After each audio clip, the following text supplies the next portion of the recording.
General, that's Kotu.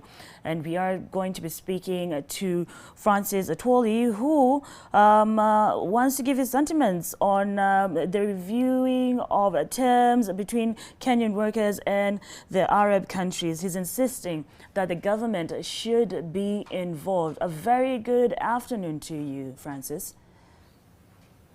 Thank you very much, Sister Nina.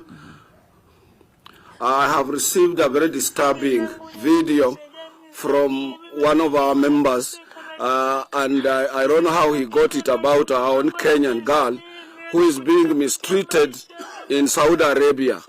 This girl went outside Kenya looking for green pastures, but unfortunately he landed up in Saudi Arabia or somewhere in the Gulf, where she's now breastfeeding dogs.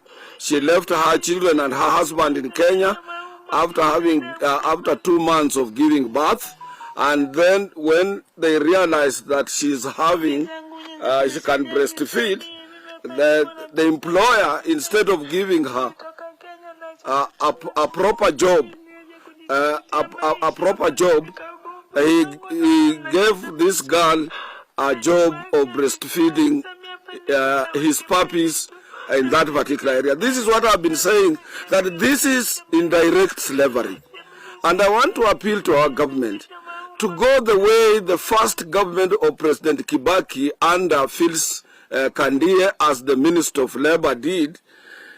He banned all employment agents. She banned all employment agencies in Kenya.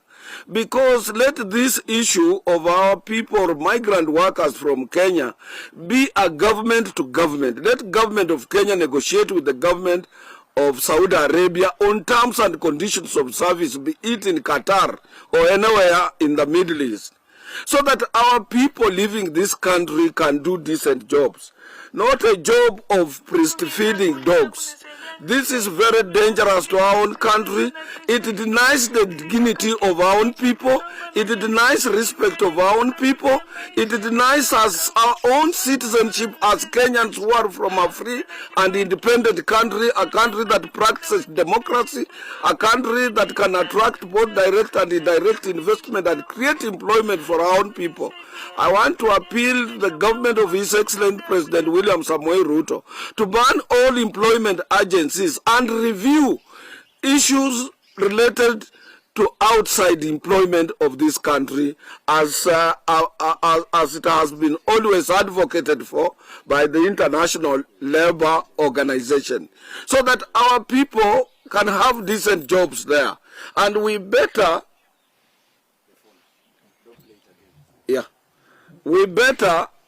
as Kenyans remain the way we are, but with our own respect and dignity. So I'm appealing to our government again that let us ban all these employment agencies. These people, what they are trying to do with our young girls, young daughters and sons, is applying indirect slavery. And when somebody goes outside there, she or he is a completely 100% slave. How can one's daughter be turned into a person, to an animal who is breastfeeding animals, dogs? It really lowers the dignity, it lowers our standards as Kenyans. And I want to take this opportunity equally to appeal to our young people. Let us remain here as poor as we are. We have a new government, a government that is now struggling to refurbish our economy. The economy will grow under this government after appointment of ministers having been vetted and occupied their offices, and we will be able to access jobs in this country at whatever level that the jobs will be available in this country. You better earn 10,000 shillings and remain in this country. The jobs outside there, they are demeaning. They are jobs that are not respectful, are jobs that are not decent as advocated for by the International Labour Organization. They are jobs that we cannot accept as Kenyans, people who are free and independent in our own country. So I'm appealing to young men and women in this country, also before they leave Kenya, to make sure what type of jobs are they going to have. But at the same time, our Ministry of Labor should not have some officers also who are participating in employment agencies or who have employment bureaus. All right. This is my appeal to President William Samoei Ruto. All right. Well, thank you very much, Francis. That is Francis Atwoli. Of course, we are going to be getting more sentiments from him in our subsequent bulletins. A very frustrating issue right there. We are looking at the plight of Kenyan workers in the Middle East, and just to be particular, in Saudi Arabia.